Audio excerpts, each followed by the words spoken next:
Hello, and welcome to the podcast, Mental Health Moments, with your host, Charity Wabuki. I am a licensed marriage and family therapist with a practice in Southern California.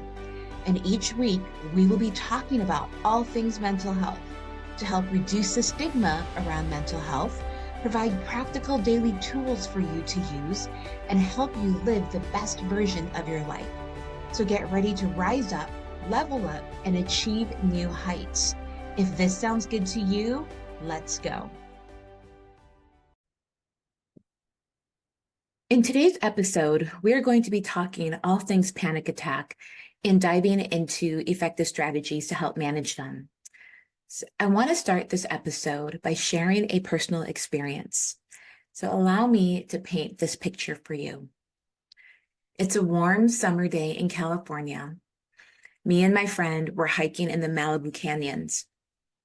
The hike started off like any other of the million hikes that we'd done before. There was a cool breeze blowing in from the ocean. The sun was shining, birds were chirping, other hikers were out and about. And my friend and I started down the hiking path. And before we know it, we were caught up in conversation without a care in the world. As we continued to hike, I began to notice that the trail path was starting to grow narrow. But I didn't think anything of it. My friend was leading the way. We'd done hundreds of hikes before, and she didn't seem worried. So I thought I had nothing to be worried about. We kept on hiking, and I became strongly aware of the brushing up against my arms and my legs as we continued to hike. The thought crossed my mind, I wonder if there's snakes around here, or what if we get attacked by some wildlife creatures? I pushed those thoughts out of my head and did my best to stay present in the conversation with my friend. We continued walking, and I could still feel the brush against my arms and my legs, and I became strangely aware that my heart was beating faster. Not the kind of heartbeat from working out, but a heartbeat that is accompanied by anxiety.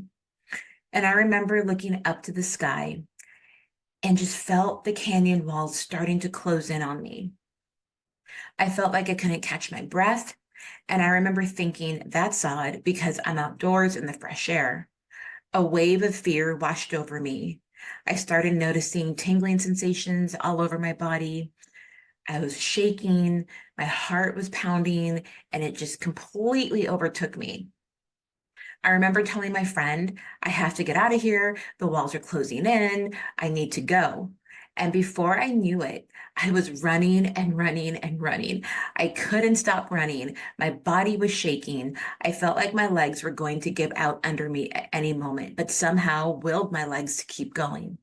I reached a clearing with a park bench and I just collapsed on it. I remember sitting there for what felt like hours, but in reality, it was only a couple minutes. My friend had caught up with me at the bench and slowly my body began to regulate. I remember thinking, what was that? What happened? I felt like I couldn't make sense out of anything.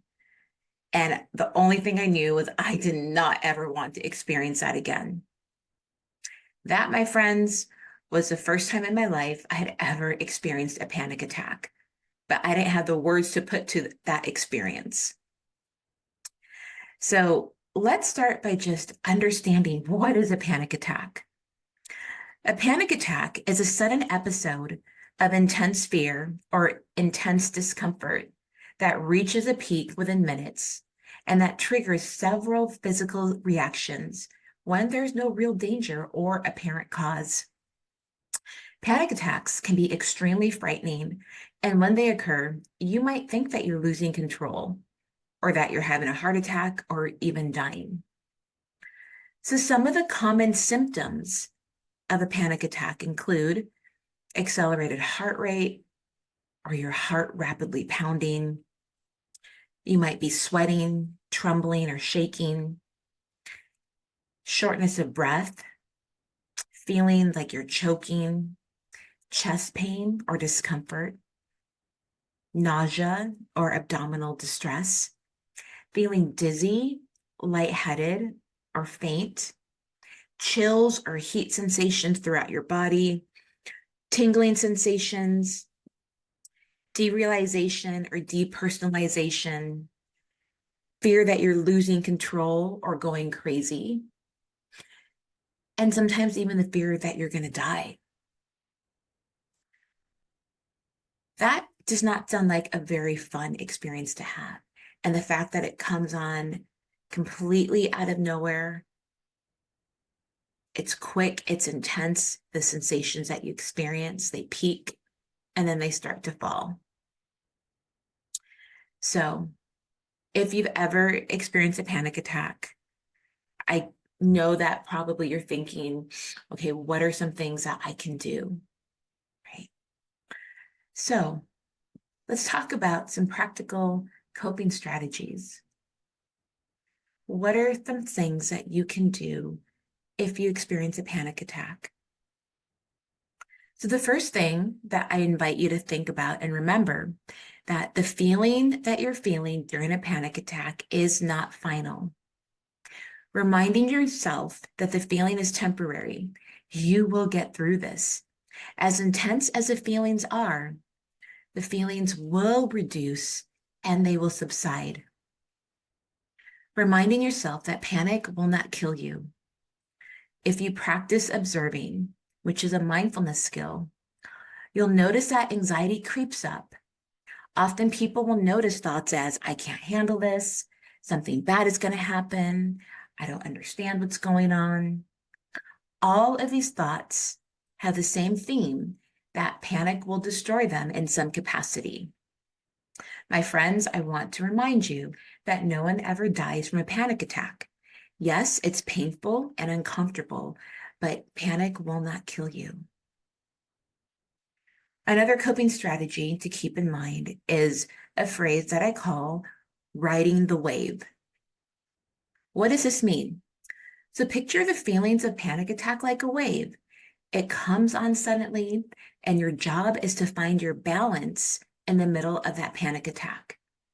Knowing that just like the waves fall and crash, so will the feelings of panic. Your job, the best that you can, is to keep yourself grounded to regain your balance. The more that you fight it, the stronger panic will become. Fighting panic can look like trying to get your anxiety to go away, so pushing it away. Fighting also looks like thinking your way out of it. It can be tightening your body, like bracing for impact. All of these things show your brain that something really scary is happening and that there is danger. So my encouragement is to gently talk back to your panic. I know that you're here. Let's ride this wave together. Sounds easier said than done, and I know. So some tools that you can use to help regulate panic. One of them, and you might have heard this before, is breathing exercises. Deep breathing can slow your heart rate and calm your mind. When I'm working with clients, I coach them in what's called 4-7-8 breathing. So what this means is you start by taking in a deep breath for 4 seconds through your nose, holding your breath for 7 seconds, and exhaling through your mouth for 8 seconds, pausing for 2 to 3 seconds, and then repeat the cycle again. I encourage my clients to start with a series of 5 breaths. And then at the end of the 5th breath, check in with themselves and just notice and observe what you're feeling in your body. Are the sensations starting to go down? Is the heart rate starting to slow? Is the brain starting to come back online? And sometimes you might need to take another set of 5 breaths. That is okay. Another tool that you can use is what we call the 5 senses grounding technique. So I really like this technique because panic attacks, they can come on anywhere. And using your five senses is something that you can do anytime, any place, anywhere, because you will use the environment that you're in to begin to ground yourself. So, wherever you're listening, I invite you to join me in this practice of the five senses grounding. So, starting by looking around your environment and identifying five things that you can see. So, where I'm at right now in the room that I'm in, I see my computer desk. It's silver and black. I see my desk, which is a shade of off-white. I see my bookcase, which is white and kind of different shapes on it. It's not a standard bookcase. It has different sections. And I see a plant that's green and vibrant and has leaves on it. So just in your environment where you're at, what are five things that you notice? Notice the shape, notice the color, notice the height. Maybe it might be something small or tall. And then four things that you can touch. So wherever you're at right now, what are four things that you can touch? And when you're touching these objects, I invite you, pay attention to the texture. Is it smooth? Is it bumpy? Pay attention. Is it cool to the touch? Maybe it might be a little bit warm. So notice what the contact from your hand to the object feels like. Then three things that you can hear. So what are sounds in your environment that you can become aware of? And did you know that silence is a sound? So if you're in a space where there is silence, just notice what that sounds like. Maybe you might be outdoors and you might hear cars driving by, birds chirping, people talking. So just start to connect with three things that you can hear. And then two things that you can smell. So I invite you to just take a deep breath in wherever you are and just notice what smells you start to connect with.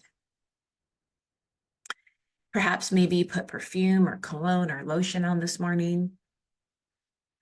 And more often than not, when we choose a scent that we put on, there's a reason why we choose that scent. So that scent might be something that is calming and relaxing to you.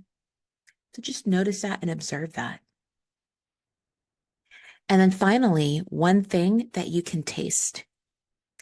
And with my clients, I invite them, if they have water with them, and the taste is not referring to a huge meal, it's a bite of something.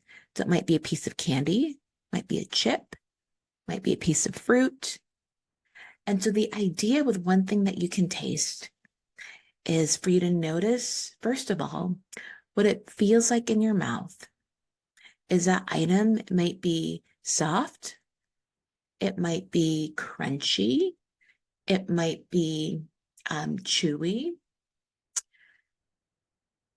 And when you bite into it, draw attention to what scents, what flavors come alive.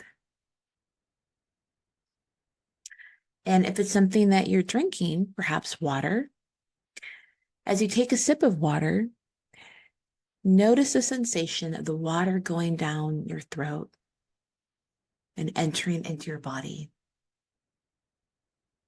So the five senses exercise is a great grounding tool to bring you back into the present here and now. Another tool that you can use is visualization. And for this tool, if you're able, so if you're driving, please do not close your eyes. But if you're able, I invite you to close your eyes and imagine a safe, calming place. This could be a beach, a forest, in the mountains, in your home, anywhere where you feel at peace. And once you've visualized this place, notice a detail. Who's there with you? Perhaps you're alone. Maybe you're with a loved one, could be friends. Maybe fur babies are there. Who's in this space with you? Notice what you're doing in this space.